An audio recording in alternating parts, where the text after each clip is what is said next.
Halo semua, nama aku Isabel Aslia Samudra dari kelas 11I nomor absen 10. Selamat datang di podcast ini yang memang gak ada namanya. Podcast ini buat tugas sekolah aku, tapi semoga bisa menjadi sumber inspirasi atau sekedar hiburan saja buat kalian yang kebetulan menemukan podcast ini. Di podcast ini aku mau ngasih tips pembelajaran inovatif di masa pandemi. Tapi sebelumnya aku mau tanya sesuatu nih, yang bisa jawab nggak dapat apa-apa sih. Tapi berarti kalian wawasannya luas dan itu bagus. Yang nggak bisa jawab juga nggak apa-apa, soalnya nanti kita bakal bahas bareng-bareng juga dan belajar bareng. Oke, teman-teman tahu nggak soal 3 tipe gaya belajar?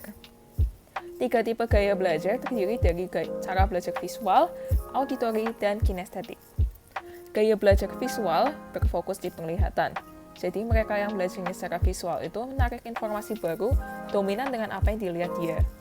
Gaya belajar auditori itu berfokus di pendengaran. Jadi mereka narik informasi baru, lebih mengandalkan pendengaran mereka. Gaya belajar kinestetik berfokus pada gerakan atau praktek. Jadi mereka lebih mudah memahami sesuatu kalau dipraktekkan secara langsung. Setiap tipe mempunyai cara belajar yang berbeda-beda. Nah, di masa pandemi ini kita terpaksa untuk mengikuti pembelajaran jarak jauh atau PJJ. Otomatis berarti cara belajar kita akan mengalami beberapa perubahan. Misalnya, yang suka belajar dengan diskusi bareng-bareng temennya sekarang susah kalau mau ketemuan buat belajar. Terus belajar online memang tambah susah karena minimnya interaksi sama guru dan teman, tugas yang banyak banget, dan materi yang dikasih itu nggak sebanyak dulu, jadi kita harus banyak bertanya atau mencari materi tambahan di internet. Nah, aku di sini mau ngasih tips belajar biar kalian nggak kewalahan selama PJJ ini. Dan jangan khawatir, tips ini bisa berlaku bagi ketiga jenis gaya belajar. Daripada tips, sebenarnya ini kayak life hack sih. Yuk, langsung aja. Oke, nah sekarang kita bakal ngebahas tips tentang PJJ-nya yang sesuai bagi 3 tipe gaya belajar ini. Tips pertama yaitu merekam sesi pembelajaran dari guru. Mumpung PJJ ini sarana utamanya adalah gadget, kita bisa nih ngerekam sesi pembelajarannya. Bisa dengan gadget lain yang dipakai buat ngerekam, atau dengan merekam layar saja. Jadi kapan-kapan kalau kita mau belajar soal materi itu lagi, tinggal buka lagi rekamannya buat nyimak penjelasan gurunya lagi.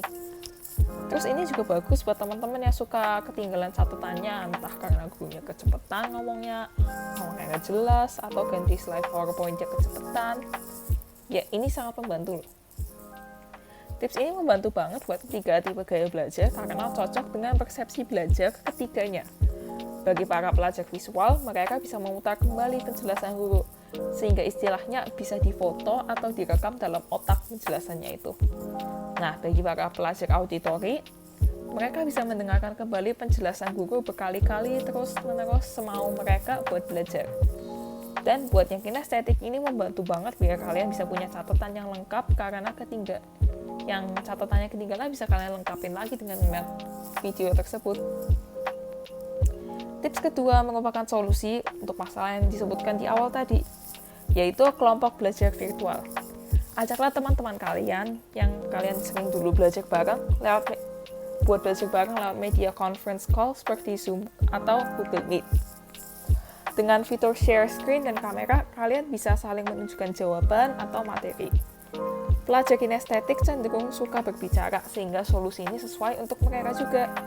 Selain itu, belajar sambil berdiskusi sangat membantu bagi para pelajar auditori loh.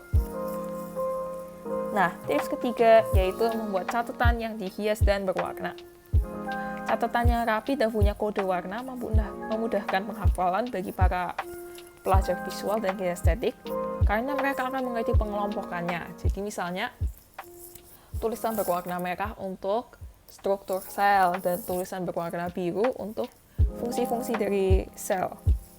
Jadi kayak pengelompokannya itu mereka bisa menghafal dari warnanya, dan para pelajar kinestetik karena mereka belajar dari praktek, karena mereka tahu apa yang mereka tulisan mereka warna, mereka otomatis juga menjadi lebih paham. Dan kemudian catatan ini bisa dibaca secara lisan untuk membantu penghafalan bagi para pelajar auditori. Begitulah tips yang bisa aku kasih buat teman-teman, walaupun cuma 3. Aku harap ini bermanfaat dan menambah wawasan kalian.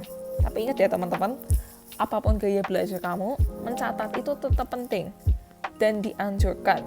Soalnya kalau udah masuk sekolah, kalian bakal perlu catatan itu dan gak bakal bisa ngerekam penjelasan buku lagi nanti. Jadi jangan lupa mencatat ya teman-teman. Makasih udah nonton. Semangat PJJ-nya. Dadah!